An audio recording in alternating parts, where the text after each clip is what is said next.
Okay. Thank you all for coming. Like I said, this webinar is being live streamed on MCU's page. I really appreciate all of you taking out time today to have this discussion. I just wanted to get a little bit introduction as when I'm starting this webinar with a little bit that some of the TAP officers and I were discussing right before we actually thought of having this webinar, which is the purpose. And so the purpose of this whole webinar is it's not a monologue. The whole idea behind this webinar, it's a dialogue. As panelists, we're here to listen, learn, grow, and acknowledge the similarities between all of you as community leaders, but also to recognize the differences. And through recognizing that, learning how we can move forward to creating a more equitable and just community for everybody in Monroe County. So without further ado, I know it might seem a little bit different on your screens, but I'll just point you out from how it's turning up on my screen. So if you could just say your name, your occupation, and then 3 aspects of your role in the community through your occupation. So Chief Parrish, we'll start off with you. My name is Bill Parrish. I'm currently the Chief of Police with the East Stroudsburg University Police Department and the retired Chief of Police from the Stroud Area Regional Police Department. Obviously, my main function here is to have a safe and positive learning environment for our ESU students. And we all know, if you pay any attention to the student population on campus here, we've diversified extremely, and we have large numbers of diverse components, not just in race, but in religion and even the demographics of urban versus rural. So this is a conversation that's desperately needed. Thank you. Sheriff Morris, do you mind if you go next? Sure. Ken Morris, Sheriff of Monroe County. I just want to echo what Chief Parrish just said. This is a conversation that needs to be had in our local community. I'm here just to have big ears, open ears, and just learn from everybody on this panel and also the kids of your TAP program. Thank you. Dr. Curry, do you mind if you go next?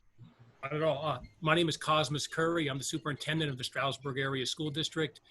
And if I had to encapsulate, I guess, the 3 things I'm responsible for, it's policy, budget, and curriculum within our schools. And certainly I'm honored to be asked to be part of this panel and look forward to the conversation. And it does need to be had. So thank you for putting it together, Taha. We go way back. Thank you, Dr. Curry. Senator Scavello, do you mind if you go next? Sure. I'm Mario Scavello, the 40th Senate District, Monroe, Northampton County. And I really want to join, and I want to see what's on people's minds and at the same time get ideas for new legislation. And I'm sure the Representative Madden's pretty much in the same boat there. That this is a listening thing and to get information from you. When that my dad says, Mario, when you stop a learning, you push up the daisies. That means we're learning forever. You can never, and that's exactly what this is about. So learn from you, and you guys learn from me, and see where we sit. And although I'll say Representative Mann will say the same thing, we don't agree on everything, but you know what? We work together very well on the things that we do agree on, which is so important. And maybe sometimes we meet halfway on the ones that we don't agree. And I think that makes us better legislators. And I think we're more, how do I put it? We'll be better serving the community.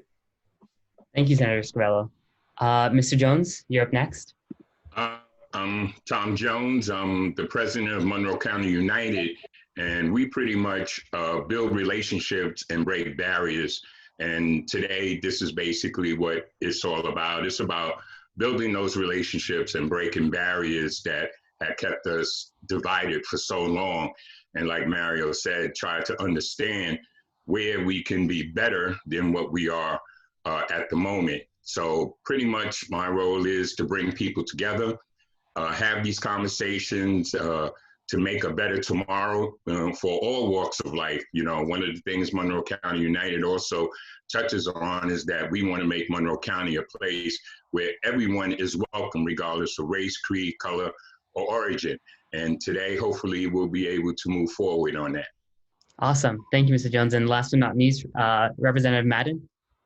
Hi, hello everyone. Nice to see everyone on the panel. I'm State Representative Maureen Madden. I represent the 115th Legislative District, which is encompassed all in Monroe County. I think probably the three important aspects of my job is, one, to listen to the people of my district, to advocate for good legislation in Harrisburg, and to be responsive to the needs in my community, whether it be bringing funding home for community projects or, trying to find avenues in which to help people have a better quality of life, a better understanding of what government's role is in their lives. And as Mario said, although we don't agree on everything, we have found a way to work because, frankly, we like each other. And so within those parameters, we found a way to work together to serve our constituents without having to agree on every single issue. Absolutely. Thank you again, all of you, for taking out time for this webinar. Just a little background, a little more on the acceptance project is, like I said, as of today, we've received over 75 different questions from TAP students across the county. So all of the topics and all of the questions being discussed today are all questions that were generated and driven by high school students in Monroe County. And definitely it might seem a little overwhelming at first, and this is only the tip of the iceberg because we may be jumping everywhere from law enforcement to education to incarceration, but this is only the start of the conversation. And for some of you that are familiar with TAP, our whole mission statement is creating the mediators of tomorrow to continue the conversations of today. And I can't thank you guys enough for helping TAP students throughout Monroe County continue that conversation. So it might be a little overwhelming for everybody at first, but thank you for dipping that toe into the really vast ocean of race and equity right here in our community. So a lot of you may be familiar with the two reasons why a lot of either the rallies, webinars, or protests have been happening in our community right now. The first and foremost being the murder of George Floyd. And for that reason, I invited Sheriff Morris and Chief William Parrish to offer some insight on how we can compare the national reality of law enforcement and really focus on the local reality of law enforcement. And both of you have decades of experience working with law enforcement right here in our community. And so, Sheriff Morris, I was going to direct the first question to you regarding law enforcement. Is that, do you believe that our Monroe County Police should be receiving more resources or more funding?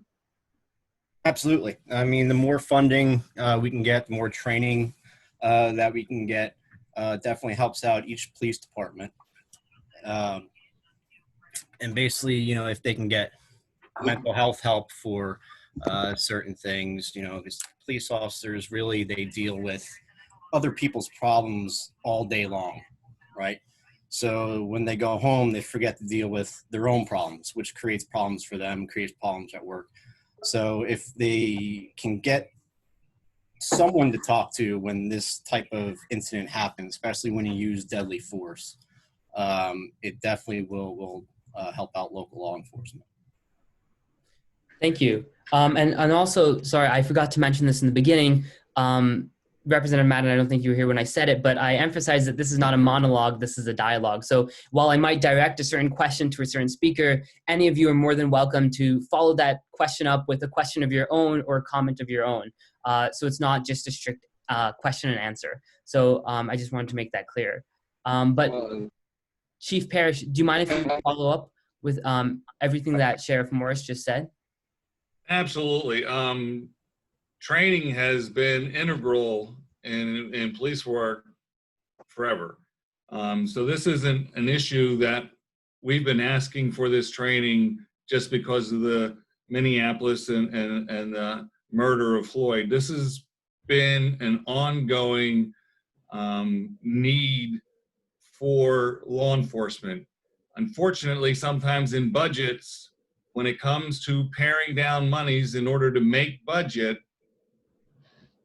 it's hard to quantify the gains in training, and sometimes that portion of the budget gets cut first.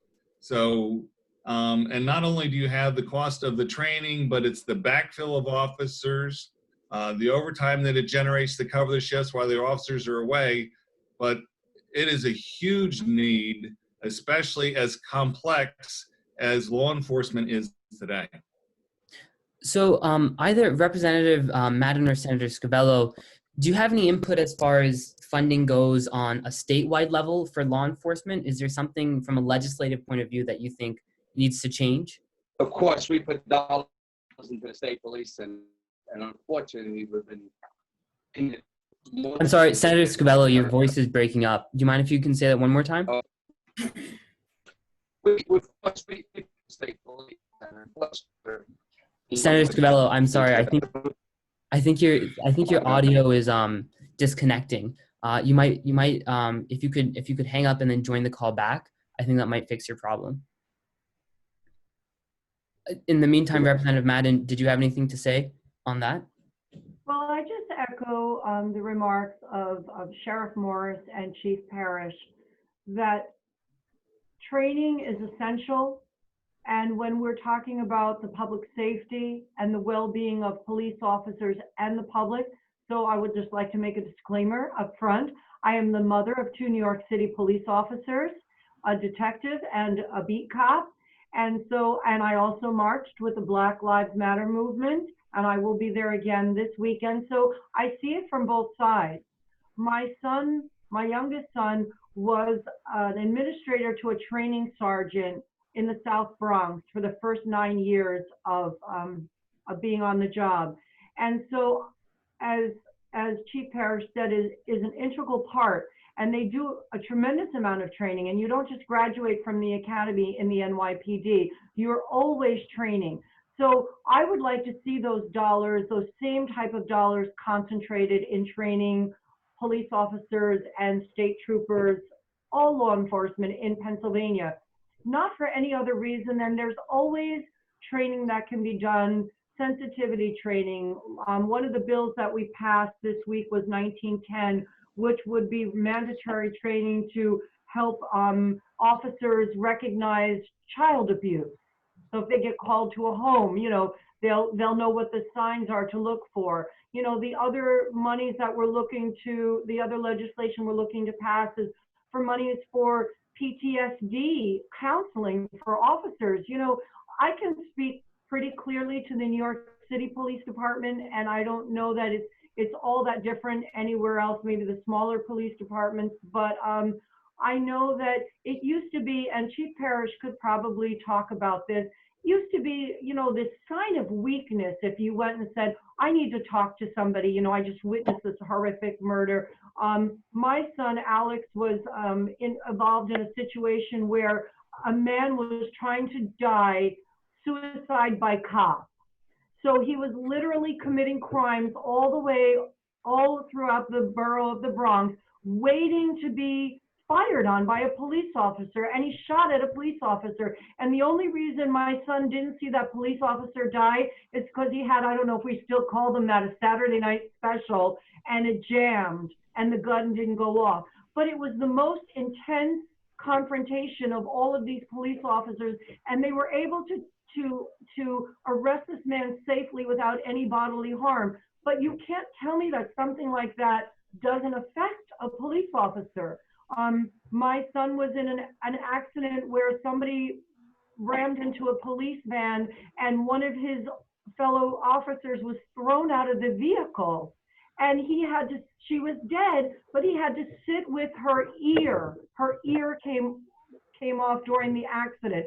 So the idea that there could ever be enough money for training and for body cameras and for all of these other tools that are so important to protect the public and to protect officers, because good police officers have nothing to fear from a body camera, from good policing and good laws and regulations. So yes, we do need to spend more money. And one of the bills that we have in the House right now is a resolution by Representative Chris Rabb to study the effectiveness and if it's cost effective to outfit every officer throughout the Commonwealth with a body camera. Thank you, Representative Madden. One thing I wanted to I'm sorry, Senator Scavello, what were you saying? If I could finish up on yeah, of course.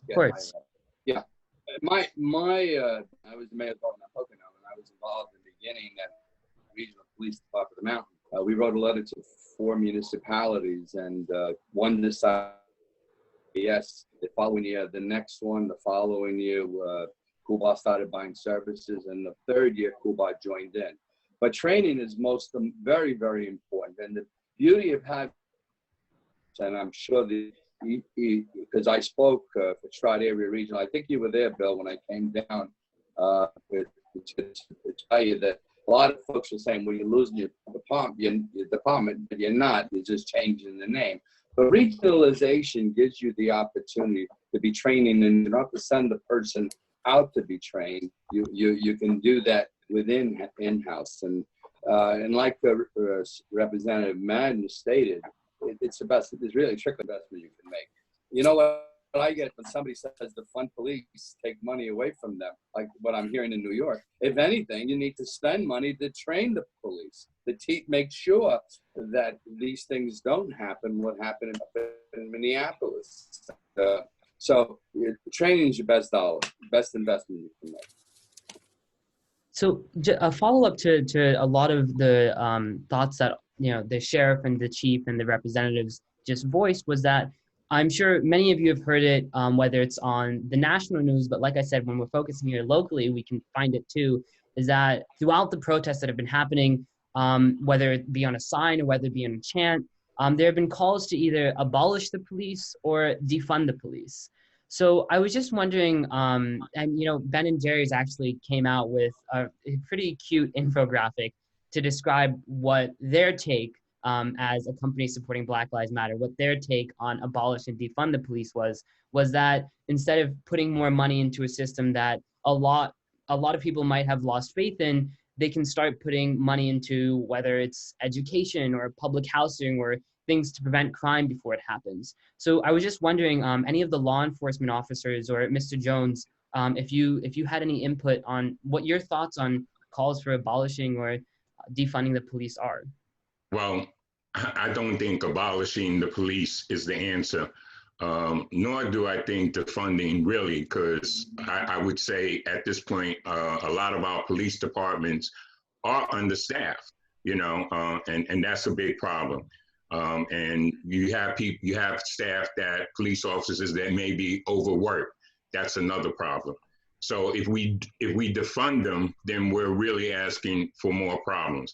I think giving the funds, like you heard Representative Madden and Scavello stated, is the best part. One, it gives them that training that they really need, or that retraining on areas that they aren't trained in.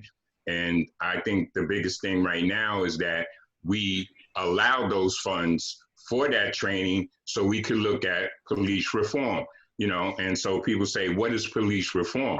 Well, police reform is basically retraining the officers in a manner that they haven't been trained, or in the areas that they need to be trained, because a lot of them, which you're talking about, are not social workers. They're police officers.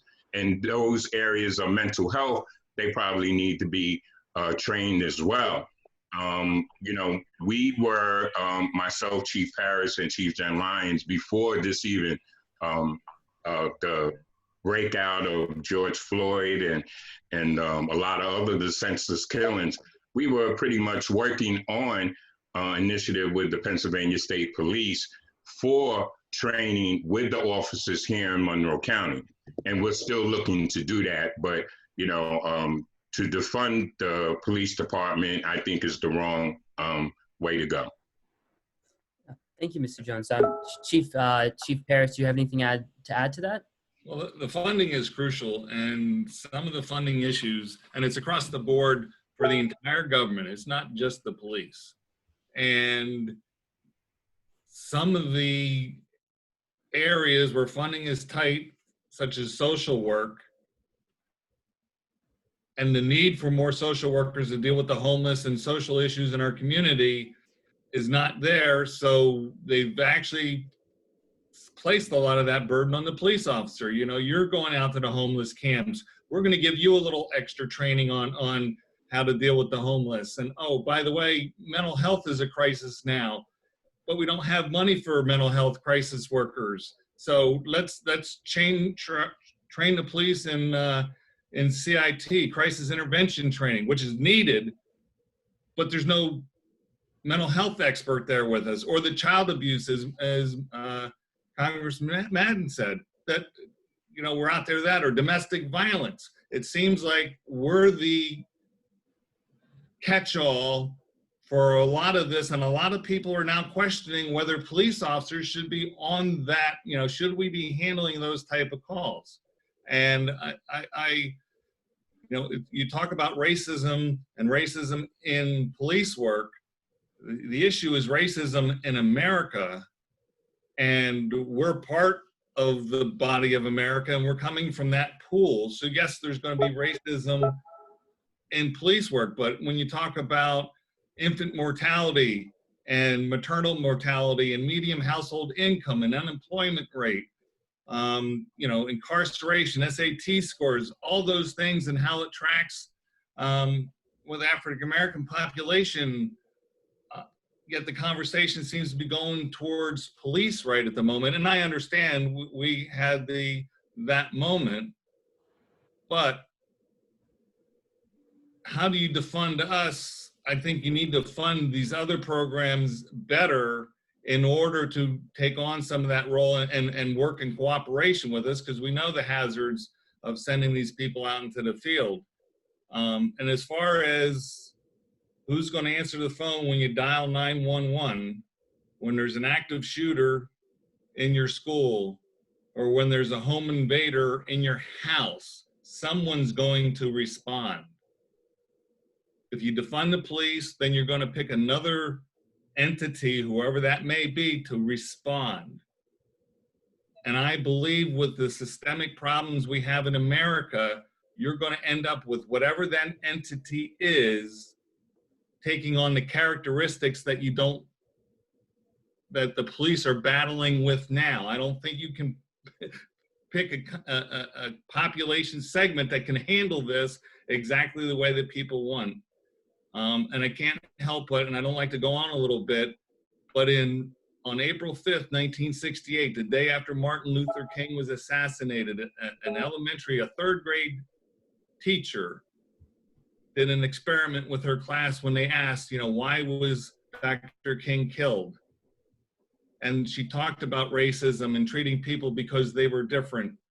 And she did an experiment in her class where she classified students, third grade students, by their eye color. And the darker their eye color equated to their intelligence quotient. And she told them that and informed them that. And as the class went on, the dark brown-eyed and the brown-eyed kids started to denigrate the blue-eyed kids and think they were superior, and have those kind of conflicts that develop. So the issue isn't how racist is your police department, it's how racist is America, and how do sociologists figure out how to address the hate. And sometimes I think people just look for reasons to hate, and color can be an easy identifier. And so, and Sheriff, thank you for that, Chief Parrish. And Sheriff Morris, echoing on of what Chief Parrish just said, do you think that there should be a revamping of how police officers are trained, not necessarily taking the entire budget away from the police department, but just starting from the ground up, working on, hey, instead of working a lot on a lot of actually questions that we received, we're talking about, do you view it as trying to fix a broken system or trying to fix the system from the ground up? So I think for a lot of individuals that want to or have calls for abolishing the police or defunding the police, I think a lot of what their intent is talking about, what if we just thought of what it meant to be a police officer differently than what it means now? Do you think any of those comments, like what are your thoughts on some of those comments or some of those questions that a lot of students have? Right. Well, the abolishing police, I think, obviously isn't an option, because what does that community look like without the police, right? You're probably just going to have anarchy.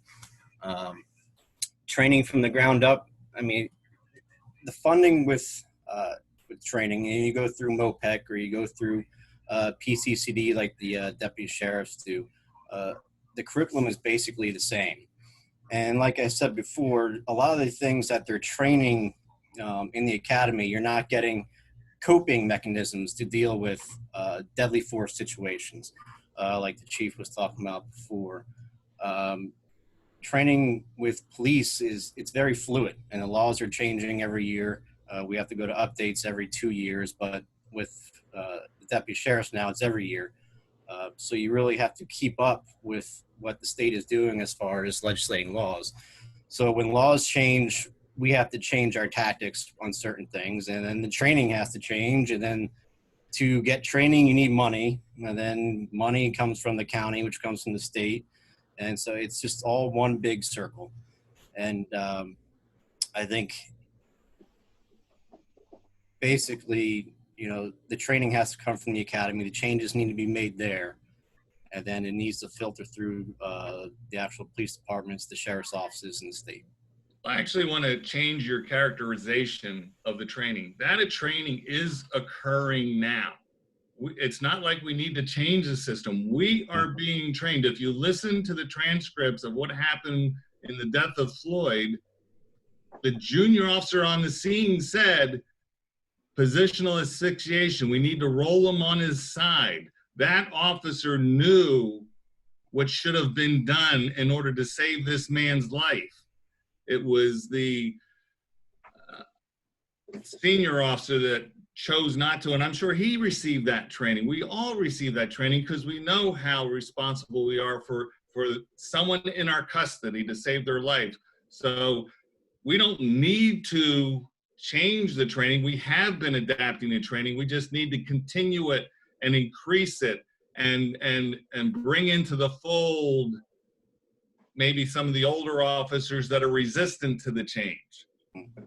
I think that, to piggyback on what you're saying, I think the biggest thing here is change, just like you said. Change the way the approach is, because we're having these conversations because of the senseless killings of African Americans, the way they were killed. So I think that's what's really in question.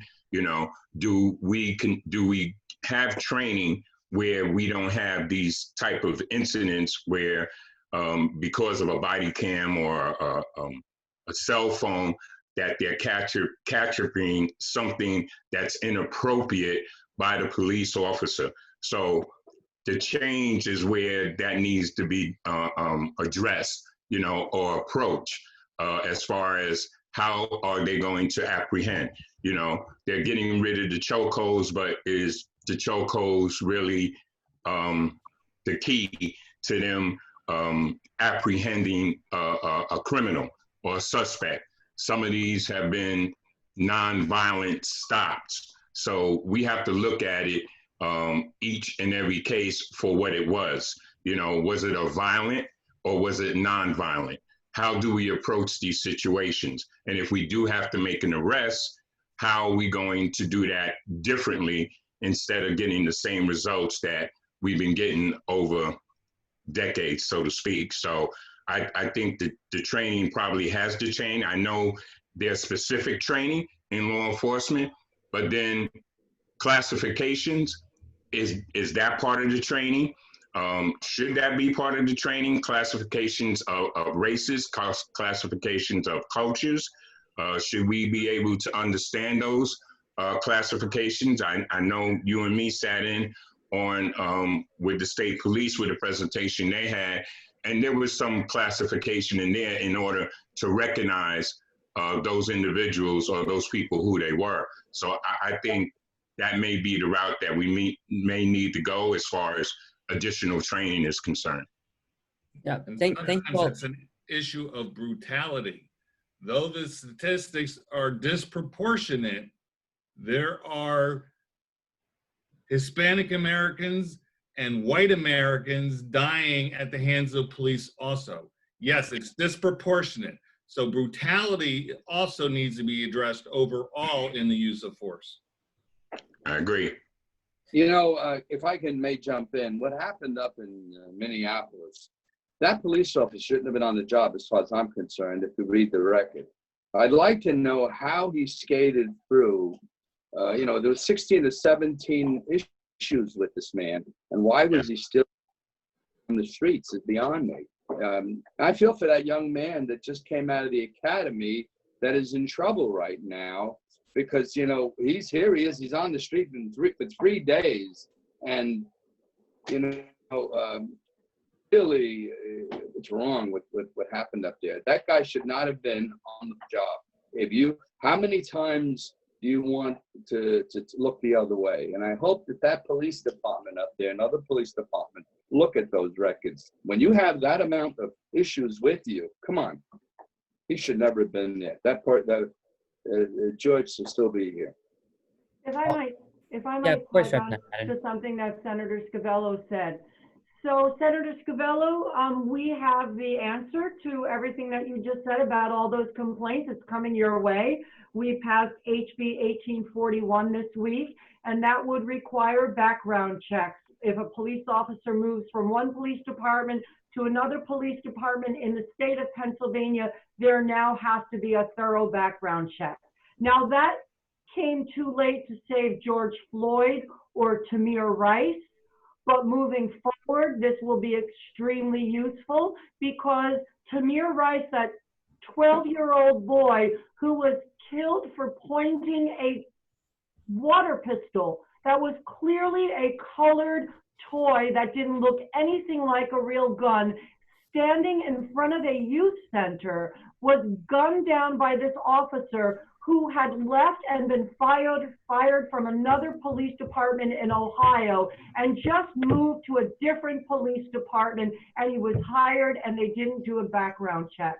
And if I might say one thing about the question before about defunding the police, of course we should not defund the police, but we do have to get rid of the archaic practices, the blue wall of silence, protecting police officers at all costs.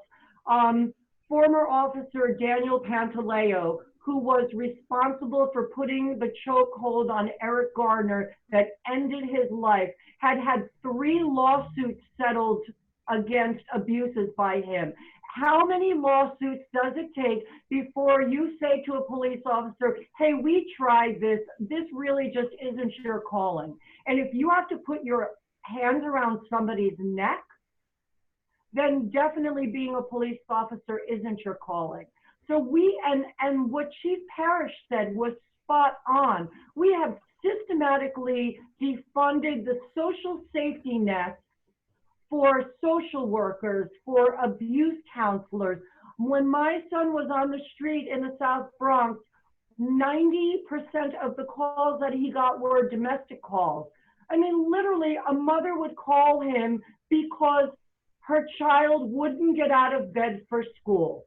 And so that brings me to a conversation that I had with Dr. Curry, my first term in office, when I went to all the schools and talked to all the superintendents about what their needs was. And I'll never forget, just the desperation in his voice when Dr. Curry said to me, Maureen, if I could get one thing, it would just be one more school psychologist or one more guidance counselor, because you don't know what these kids are dealing with every day. Whose parent is away overseas serving? Who lives in a dangerous domestic violence situation? Who doesn't have an adult there in the morning making sure that they're going to school? So we have defunded these programs that would help these kids before a police officer gets called to say to a house where the mom says, could you do something about my son? He won't get up and go to school. That is not a police officer's job. A police officer's job is to respond to dangerous situations or to stand on a street corner and do community policing. And those are the things that we have to promote. When we talk about defunding the police, we have to defund and we have to do away with those practices that have been in place for too long that lead to bad outcomes for police and we need better oversight. We have a civilian complaint review board in New York, and when they get done reviewing it, they hand their results to the police brass, and they decide how best to discipline those officers. No, you're putting it in the hands of people who, from the top up, have notoriously, been convicted or have been called out for covering up things. It shouldn't go back to the police. It should go to a district attorney or a board that has some authority. So those are my thoughts. Maureen, the comment you made about the guidance counselors, I think that a good number is like 1 to 200, and I bet you in Monroe it's more like 1 to 350. One student to 350. How often does that see that guidance counselor, and how much can that guidance counselor help that student if he's got some issues? Because he doesn't, in their day, how often does it happen? We had a hearing up in Harrisburg. We had 6 superintendents there, and every one of them said we need more guidance counselors. And that hearing was when they had the shooting in Florida. So that's something that we need to do. And if the federal government does anything, because in my mind, they don't fund us enough for education. And it's been going back since the beginning of time, because No Child Left Behind, and we don't get the money to do it. If they put extra guidance counselors in the school, because some of these things that happen don't have to happen if that guidance counselor is there. I think, Superintendent Curry probably make a comment on that. The other thing is we have bills coming to you as well. The no chokehold bill, and we have bills more transparency. So we passed them as well. Senator Sharif's bill, and there was another bill that came over. So it's good to see that you guys are moving some bills as well.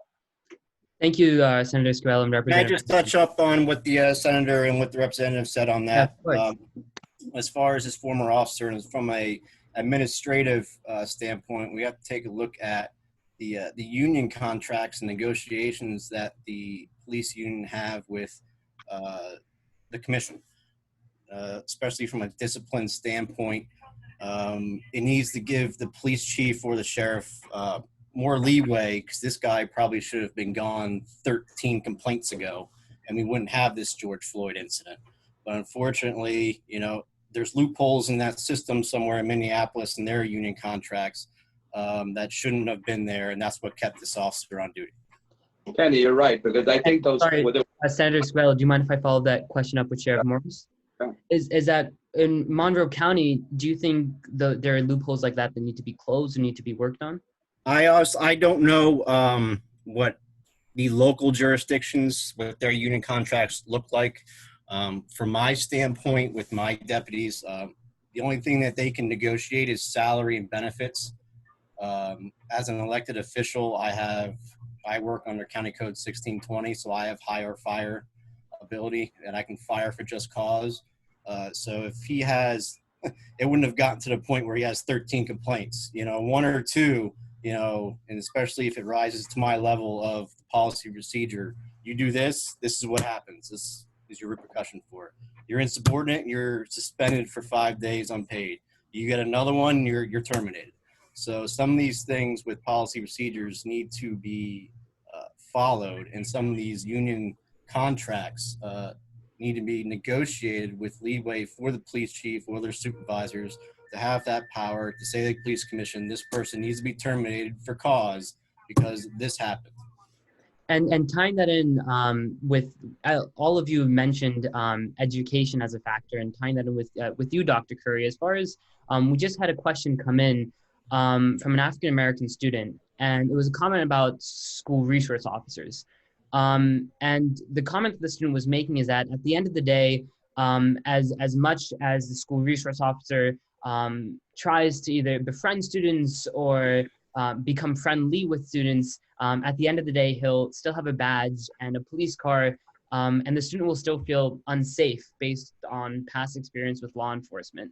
So as a superintendent, what do you think are certain steps you can take forward as far as bridging that gap that might exist between students and students of color and law enforcement within our school building?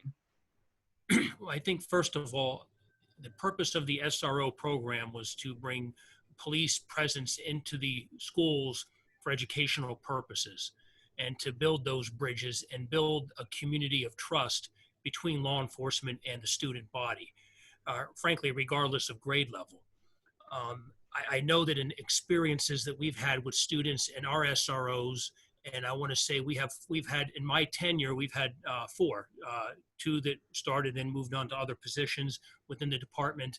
And then we have 2 new gentlemen who are currently serving that role. And I know that there's, in many cases, students that go to see and meet the SRO to talk to them about things that maybe they don't understand and decisions that they're looking to make and or have already made.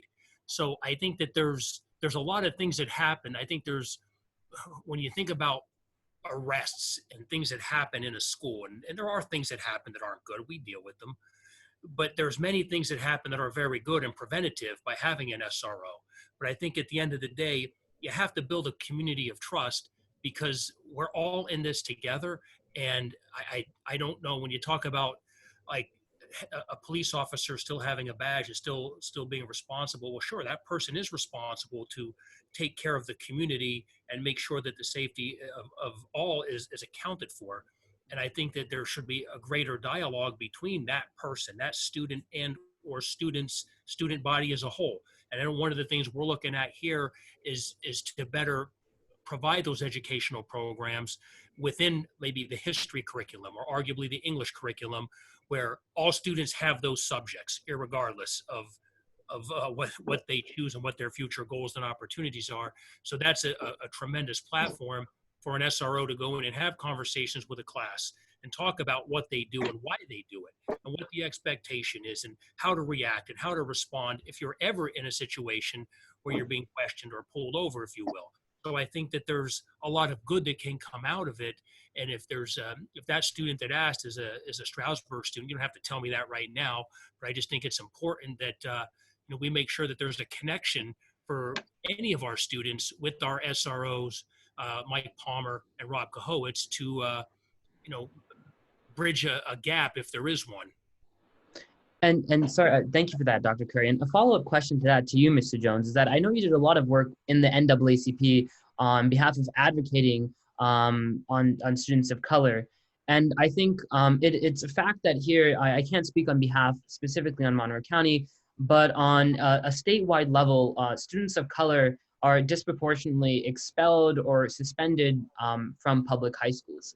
And as far as addressing that concern, I know it's a really nuanced issue. It's not, you can never just point and say it's simply because of a racist teacher.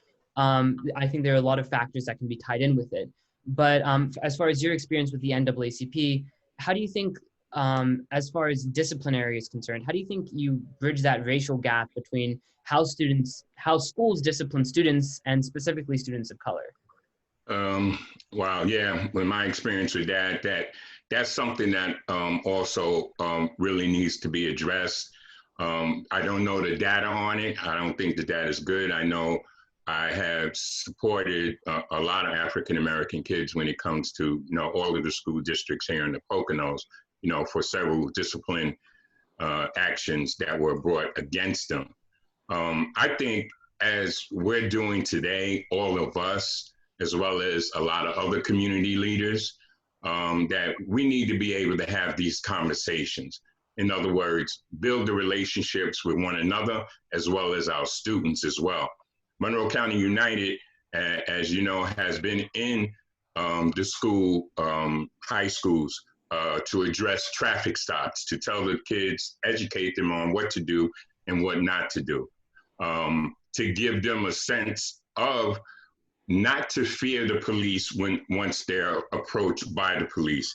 And the officers through the Pennsylvania State Police, as well as our local police officers, are part of that training when we go into the schools. At this point, because there are a lot of questions with the students, I think the more that they're able to have these type of conversations and ask the questions why, and also we being able to confront them to say, we're working on fixing it in the areas that we're working on. We have to not only make them feel comfortable, but we have to be comfortable in what we're saying to the children, saying to the students, and kind of become their role models and show that we're changing.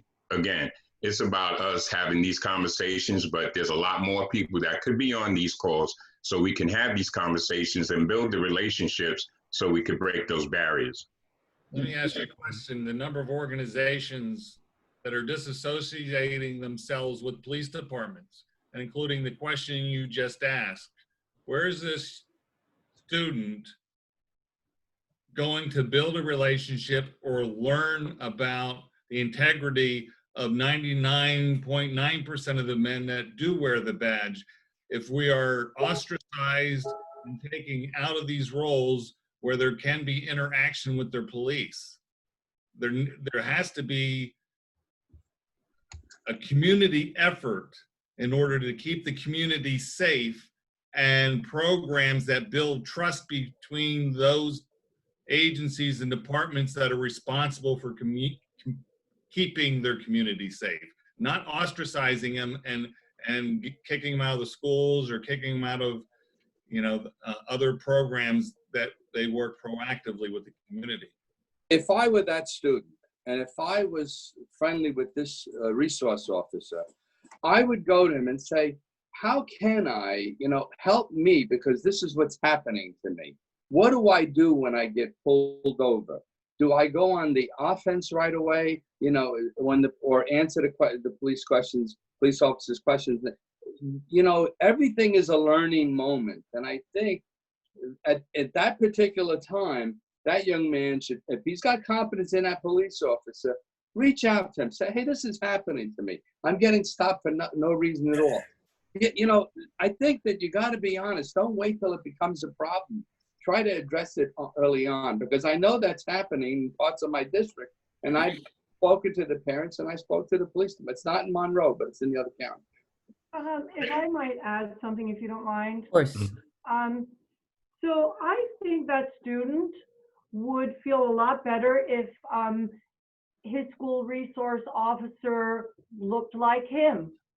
The Blacks comprise 11% of the population in Pennsylvania, and in Monroe County, it's 19.6%. Look at this panel. We have one Black man on this panel, and we have you, Taha. I believe you're Indian, Pakistani? Yeah, Indian. Okay. So look at the lack of diversity on this panel. Look at the lack of diversity in our teachers, in our college professors, in our law enforcement. We need it's not because there's a lack of qualified, of smart, educated minorities. There's a plethora to choose from. And I'm not talking about affirmative action. I'm talking about hiring qualified, talented minorities to do jobs. And let me just say this. When I was in East Stroudsburg South High School, I've been there a number of times. I get invited to speak there, to lecture there. The person that I run into all the time who escorts me is Resource Officer Riley May, a very tall, ex-law enforcement Black man who coaches basketball teams, who travels with basketball teams. I watched students during a break in classes, going from class to class, high-fiving him, hugging him, having quick conversations with him in which he would say a couple of sentences and then send them off to class in a respectful tone. So I think the answer to a lot of this is let's have people who look like our population in these roles of teachers and law enforcement and social workers. Because if somebody looks like you, you're not going to be afraid. If everybody you come in contact with that's in a position of authority is white, you're obviously going to develop this sensitivity or this fear. And you know, my husband is Puerto Rican, dark-skinned Puerto Rican, and he has told me that his father taught him, when you get pulled over by the police, you put your license and your registration on the dashboard, you unroll your window and you put your hands on the wheel. As a white woman, I would never think to do that. My first question is, if I wasn't speeding, is what did I do wrong? A Black person could lose their life for asking that question. So we need more people in roles of authority that look like the people they're pulling over and the people they're interacting with. Maureen, I agree with you 100%. I'm going to tell you, when we were regional This police, is being recorded, right? Mario said he agrees with me 100%. but I'm going to tell you something. Stroud area regional, okay? How often have you had any African American police officers? I'm sorry, Senator Scrivello, you're breaking up once again. Bill, you there? Can you hear me, Bill? Yep, we can hear you now. Yeah. How often, Bill? The issue we have, and we've worked on it to address How many applications did you get? is the application pool. And in this time, I don't know that this may be a profession that an African-American male will be aspiring to, especially one, you know, with the college education and looking out for his family and everything. It is hard to recruit. We use the NAACP. I've reached out to the diversity unit of the state police to broadcast this out, but it is very hard, and I'm sure it's even the same in the education field, to get the numbers of applicants to apply. It is a battle to do that. There were times we were hiring 5 people and not one African American applied. And I wanted it because of Kubai Township. It was, you know, it was even a percentage than what Representative Madden said, and we didn't get the applications. So, you know, it's not that they're not looking, and they've tried everywhere. You know, it's the problem, and let's create something that, you know, they don't want to. They want to hire people of color. They want to hire Hispanic because they want, you know, you need a force that represents your community. And you know, sorry, what were you saying? And you know, that's true, you know, and we could use a lot more diversity on our police departments, and to give you an example of how, when we go into the schools, Monroe County United go into the schools with the police officers and the state police.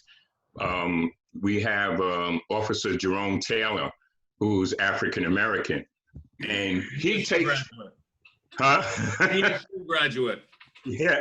Okay. Yeah, and he kind of takes the lead of all the officers to address the kids.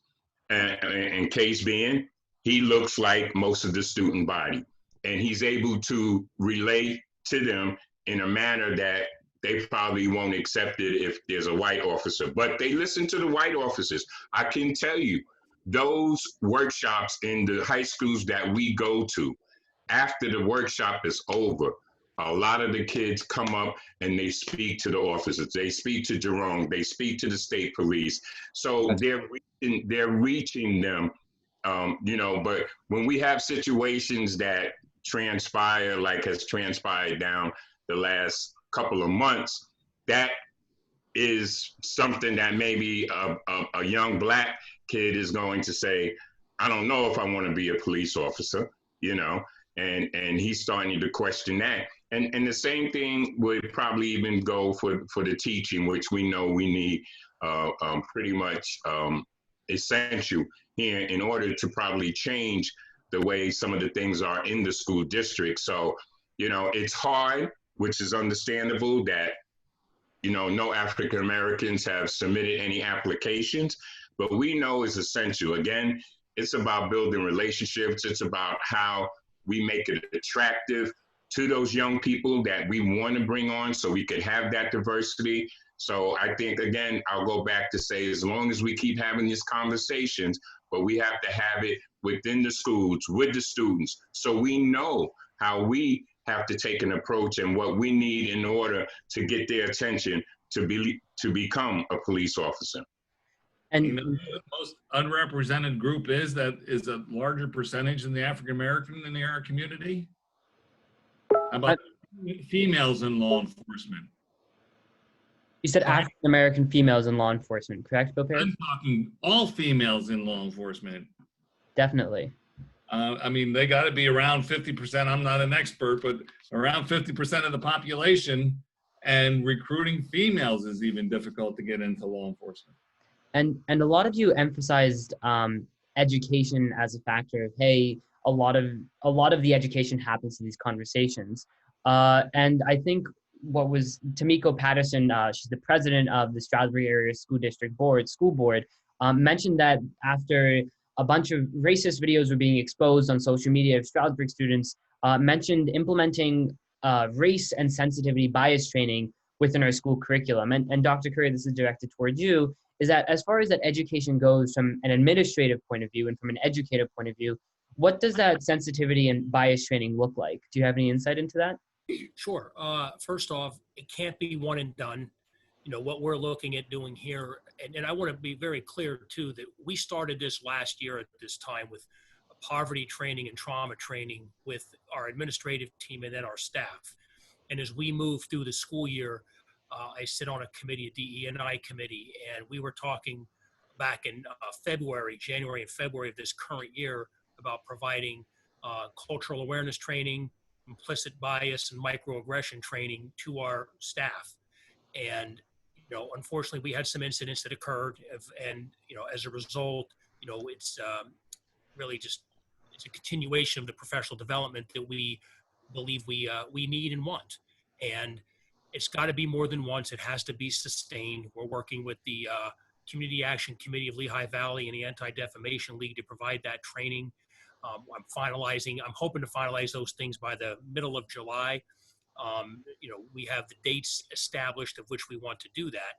But I think also beyond the administration and staff component of training, we need to also involve our students. And that's a really important aspect of it. I know, you know, just the work that the Acceptance Project has done, Taha, in addition to things like groups like Best Buddies, our student government, and Avidum have all been very, I believe, instrumental at bridging a gap and a divide.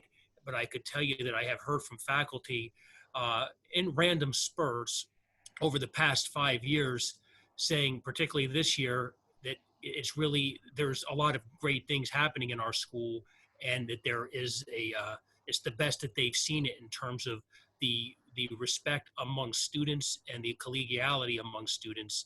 And, you know, we just want to continue to blossom that, and we have work to do. We know that, but I think that all in all, you know, there's a lot of things we're proud of in our schools, and our students are certainly a big part of that. Thank you, Dr. Curry.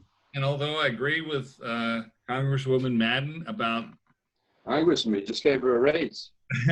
the police officers or the faculty or whatever organization looking like the population that we live in, that's not an exact answer. One of the most major incidents recently in Atlanta involved 2 African-American officers using tasers on students in a car.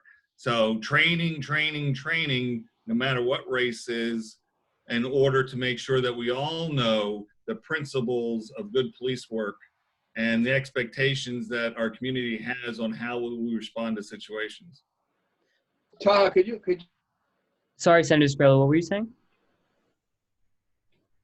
Brought up the post. Can you hear me clearly? Yep, I can hear you now. You brought up posts.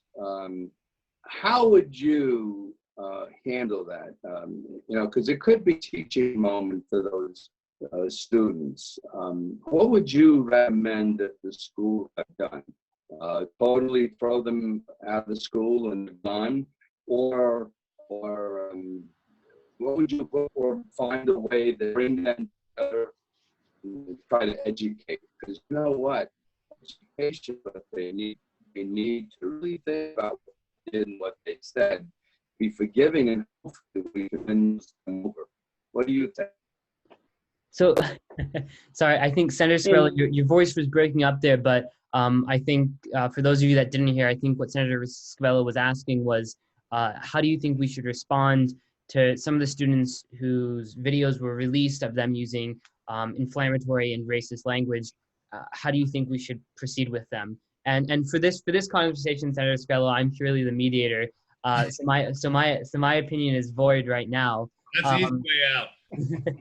So as far as maybe Dr. Curry, you might have some insight into this. As far as I know, as far as an administration point of view, Strasbourg has is zero tolerance for hate policy, and you made that abundantly clear. But in moving forward in trying, because it's clear that some of these thoughts are not limited to just a few students thinking or having a lot of these racist opinions or even ignorant opinions. So what do you think the process moving forward on addressing some of the students who do have these opinions, who just haven't, been exposed on social media as such? So how do you think we address that from a top-down perspective? Great question. Sam, you're going to say something?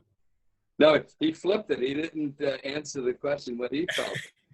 He said he's the moderator. He said I know, but every once in a while, I like to hear from the young man because he's there on the ground level. He's there in the action. And, I think those things should be teaching moments and get people together and feel this way and get them to live in your shoes, because guess what? That might be carried for unless you try to stop it. And what better place it is in the school district. Thank you for that, Senator. Where are you? With you. Go ahead. And Dr. Curry, what were you following up with right after right before Senator Covello? I think that first off, I think we have to continue to educate our teachers and our administration. And in terms of, I think the question that you're asking is, how do we mainstream these difficult conversations within our schools, and how do we address students who have an opinion that's racist? And I think we have to look objective views of history. We have to look for materials that accurately represent historical events so true discussion can take place. And because we read information, you have to be able to observe bias in what you read. If it exists in that reading, there has to be perspective and understanding of how differing opinions represent themselves in society. It's beyond facts and information. It's about people, and it's really a cultural awareness training. I think we also have to look at integrating what I just described into the already existing curriculum. For example, we have a 20th and 21st century history class. We have electives called Minorities in America and Pop Culture. Any English course in our high school can certainly address the issue. We already approved a book, A Tale of Two Americas, which examines inequality in our society. And these are things that will continue to have the literary committee meet in addition to our curriculum committee to make amendments and adjustments within our curriculum to better provide reading material and resources to students to have these types of conversations so people can accept and acknowledge differences and be willing to talk about it.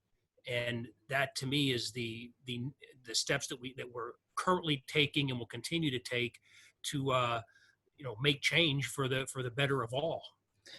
One thing, if I could add on to that, Dr. Curry, is that I know as a student in Strasbourg High School, the electives that you mentioned, Minorities in America and Pop Culture, do discuss all the issues that we're talking about now.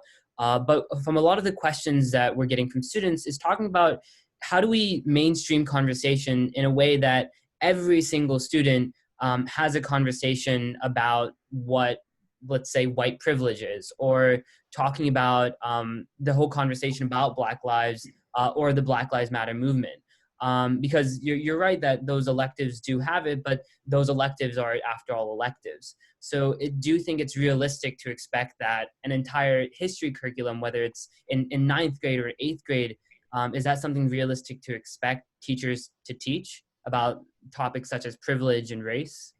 I think that it's absolutely, because I think when you think about curriculum, I think we have to first of all be very specific. We're a standards-based system, all right, and it's it's predicated and predetermined what we teach and under each specific course.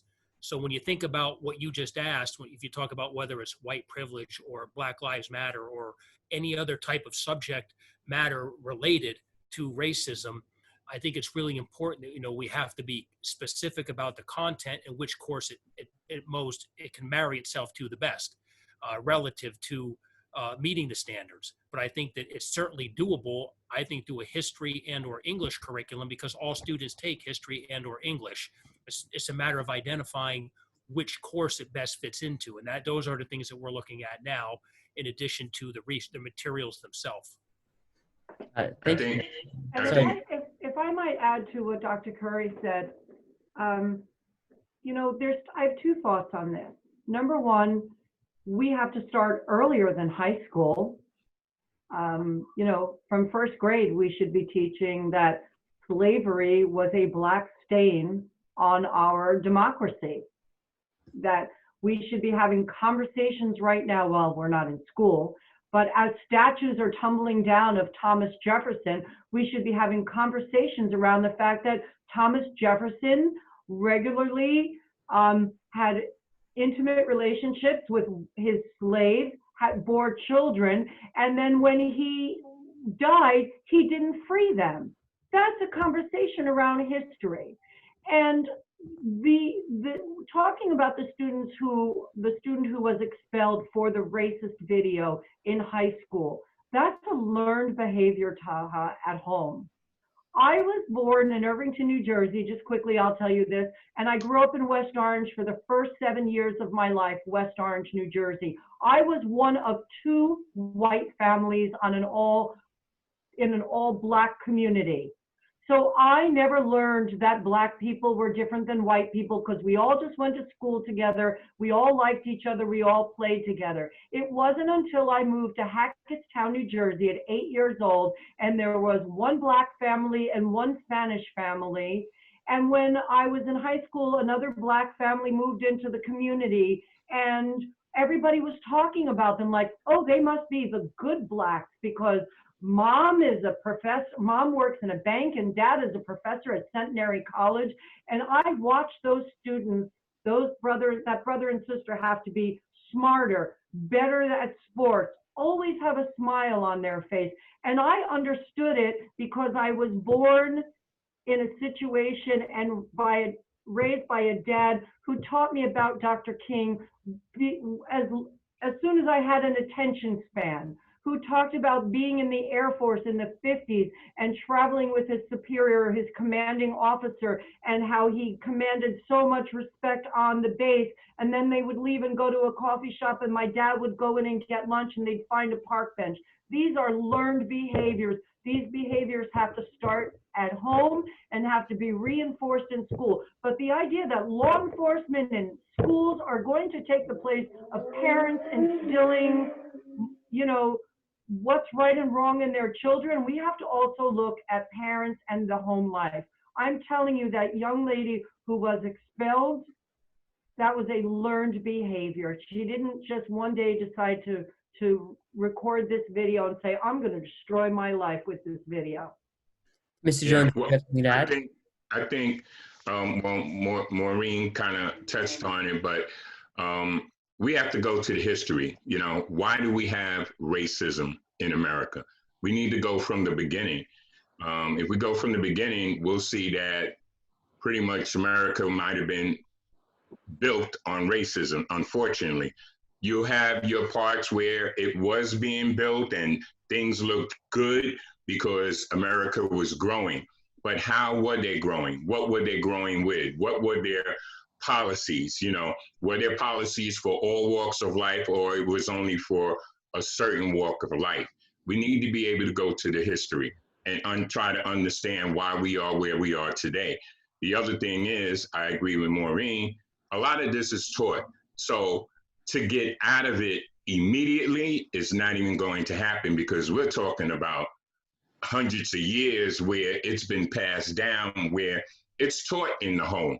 You now have African Americans, which was already spoke about, that when they're approached in a vehicle by the police officer, they have to respond in a certain way, okay? And whereas you want to talk about white privilege, I can't tell you how they respond like that because I'm not white, but I know on the African American side where they now have to respond in a certain way so they aren't killed for asking questions.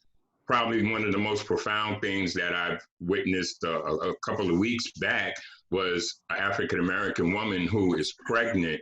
She's writing a letter to her unborn child to let him or her know how they should respond when they're born into the world to the police if they're approached by the police.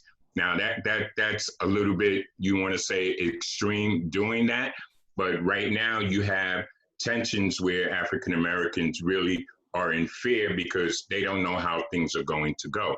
So we have Black Lives Matter, okay? And we have a bunch of other things too. But the thing is, how are we going to be able to fix it? Are we going to try to build relationships? Or are we going to look at the history and say, this what needs to be fixed? Because the history is what dictates of what we have today.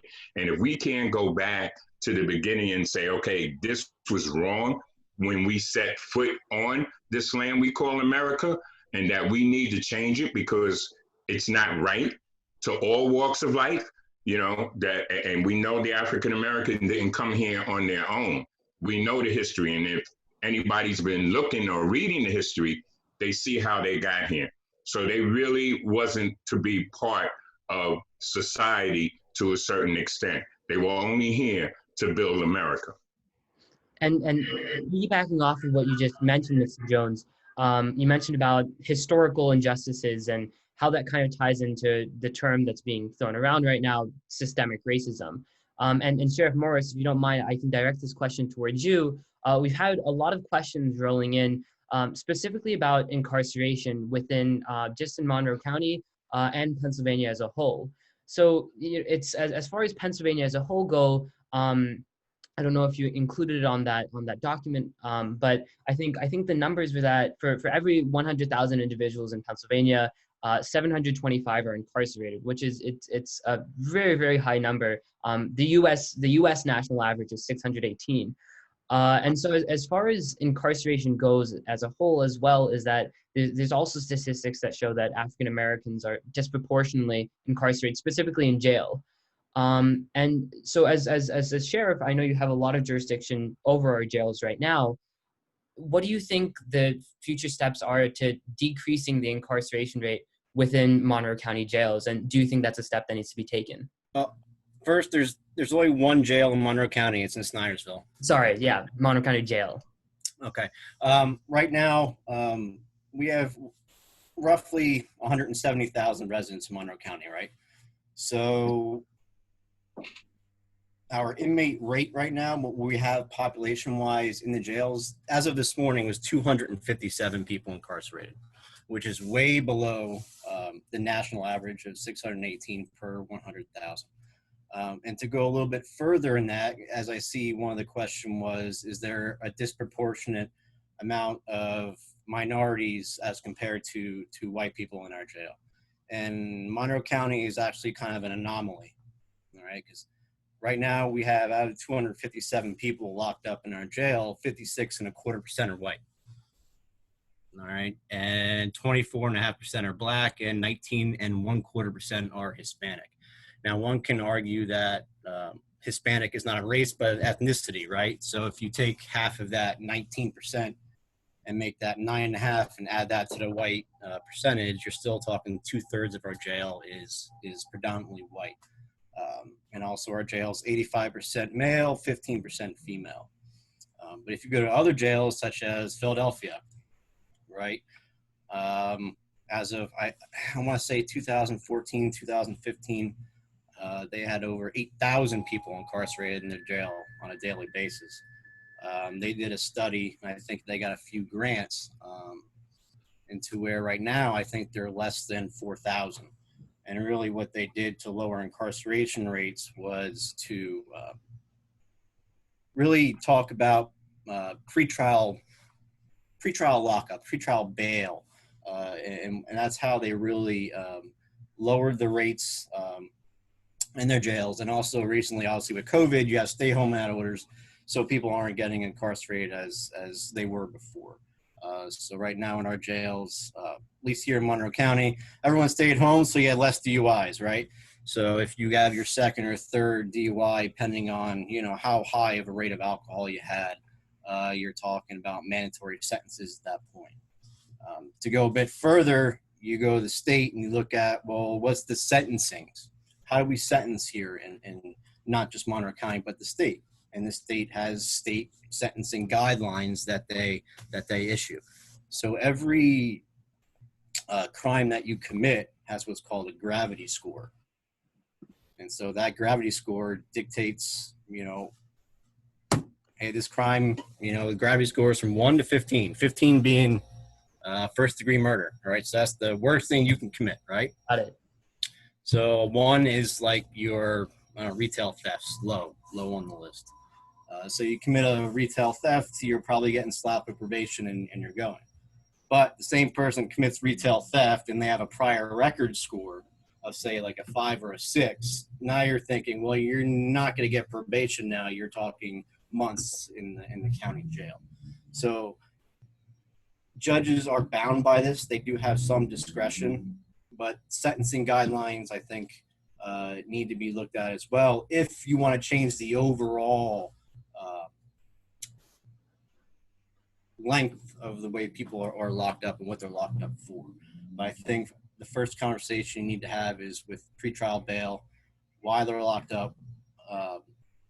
Pretrial, usually I think Philadelphia said anything below $50,000 bail, they have a hearing 5 days later, and usually they're let out, and that's why their population is coming down.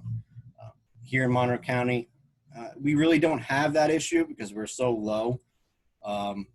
But again, in the bigger cities, Philly especially is probably has the highest lockup rate per capita of the top cities in the country. So, and just a follow-up question on, thank you, that was very, very informative. Thank you for Sheriff Morris. Is that, do you think that as far as priorities go, as far as incarceration as a whole, just in Monroe County, what do you think the biggest change would be? I know it's for every society, it's their goal to decrease the amount of individuals who have incarcerated. So do you think, well, if that might not be a super major goal right now, do you have any ideas about how you might achieve that as a community right now? I'm sorry, you were cut off a little bit. Oh, I'm sorry. I was just saying, Sheriff Morris, is that I think it's every society's goal, every community's goal to decrease the amount of incarcerated individuals, no matter how low it may already be. Mm-hmm. So do you have any ideas about how that might happen, whether it's from a pre-bail method that you mentioned Philadelphia took, whether it's a legislative method? What are your thoughts on that? It's probably a little bit of both.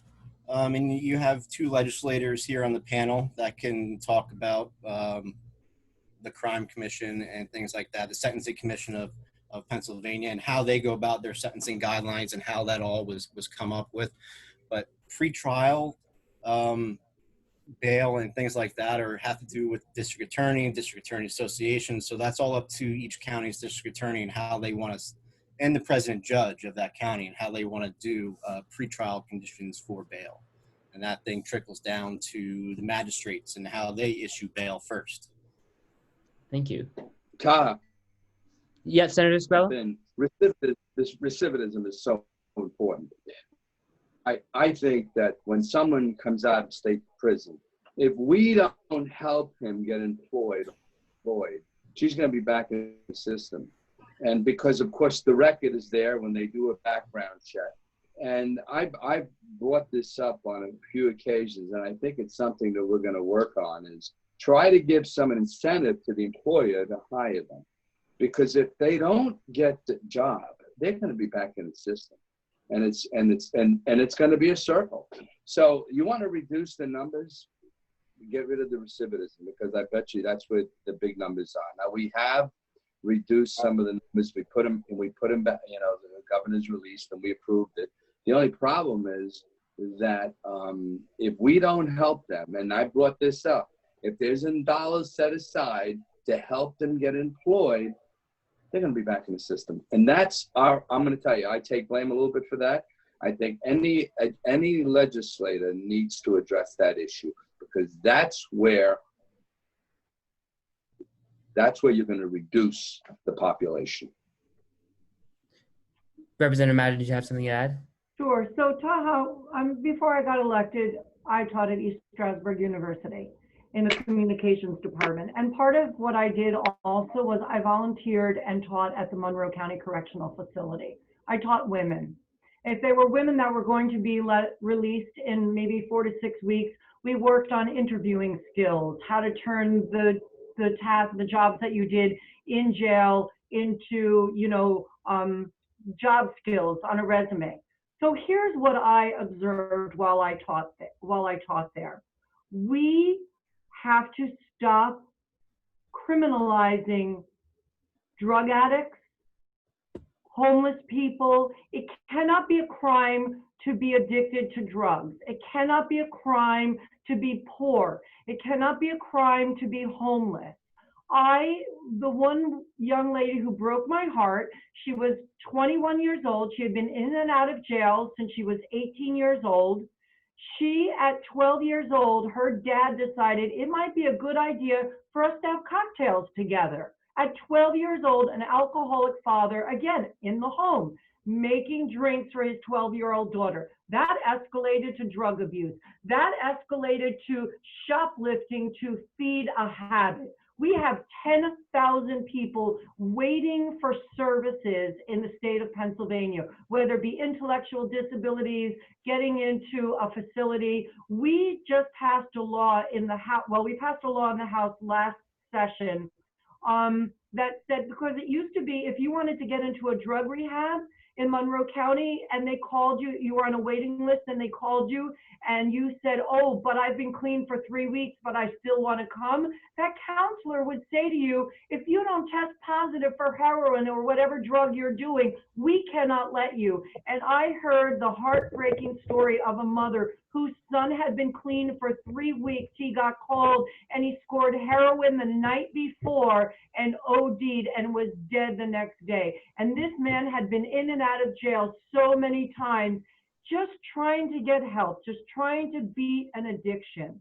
We need to spend more money on rehabilitation. We need to spend more money on keeping people out of jail. And once people are in there, Senator Scavello is right. We have to end that endless cycle of recidivism and start helping people and start making it easier. And one of the bills that we're doing is right now is being, on a case-by-case basis, trying to give licenses to people who have been incarcerated. If you're a barber and you're convicted of a felony, you can no longer get a license to be a barber. My goodness, how is that a thing? We have to start looking at how we work on re-entry into society.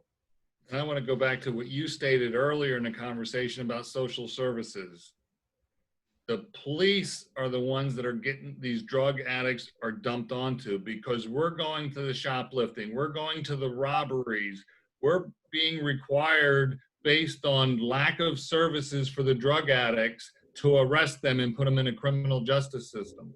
The same with mental health. The battles that we face in getting a person with a mental health problem into care before they've committed the crime is hard. We can't get them in. We've been told at the emergency room that we will not accept them. You need to take them to jail. Yep. They have to say they're a danger to themselves to get committed. I had an individual that broke in over the COVID crisis, an African-American male who used his elbow to drive through a safety glass window to break into one of our dorms, that sliced himself up. And then I believe, based on him having possession of an X-Acto knife that was in a drawer in there, that he actually slit his throat twice. I could not get that man committed. They told me we either had to have a witness or a confession that he did that, and they would not. I was forced to arrest him because I could not leave him because of his own safety or the safety of the community. And I had to arrest him where I was trying to get him into mental health services. And I think the problem from there is that once you get them into, our county facilities, what do you do with them then? I want to say there's only one state mental health institution in Pennsylvania. I think it's in Norristown. And getting him into that facility takes months. So now we have him in our jail for months until he can actually get the help that he needs. I was told by a mental health specialist at the hospital, take him to the jail. They have mental health providers out there. Yep, I remember when I toured the Monroe County Correctional Facility in my first term, there were so many inmates waiting to get into a mental health facility that they were being housed in the gymnasium, half of the gymnasium, and there were mattresses and cots on the floor, and that's where they were all housed while they were trying to find places for them because they were mentally ill. You couldn't put them with people who were charged for crimes. Maybe they, or, you know, that didn't have the mental health issues that these people clearly exhibited. And that's a shame. That should not happen. I mean, we're looking to close Whitehaven, all of these facilities in favor of group homes when we have 10,000 people waiting for care. Why are we looking to close places? We should be retrofitting them and repurposing them to help handle our mental health population. And sorry, Senator. We're actually coming to a close right now.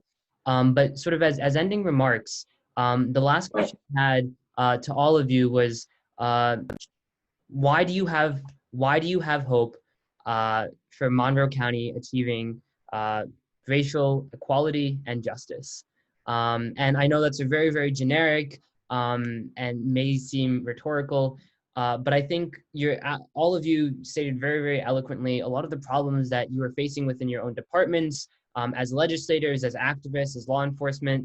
But the fact remains is that all of you have been in this community for years and years, and I hope that you'll continue to be in this community for years and years. So like I said, why do you have why do you have faith, and why do you have hope that this community can achieve equality and justice for all? Dr. Curry, do you mind if you can go first? Not at all. Certainly, I believe in people. I believe in the goodness of people. I believe all people know right from wrong, and I just believe we're all part of the solution. And to make things better for everybody, we all play a role, and it's just important that we just unite, come together, have the conversations, as difficult as they may be. But I believe in people and the goodness of people. Thank you, Dr. Curry. Senator Scavello, do you mind if you go next? Sure. I think that we have this tone, and in my case, I have 2 Black full-time people working for me, and not because they were Black. I have to tell you, they are capable, and opened up that door for them. And I think that's when you set the tone, and I think that's a perfect example. And I agree with you lead by example. Thank you, Senator Scavello. Chief Parrish, do you mind if you go next?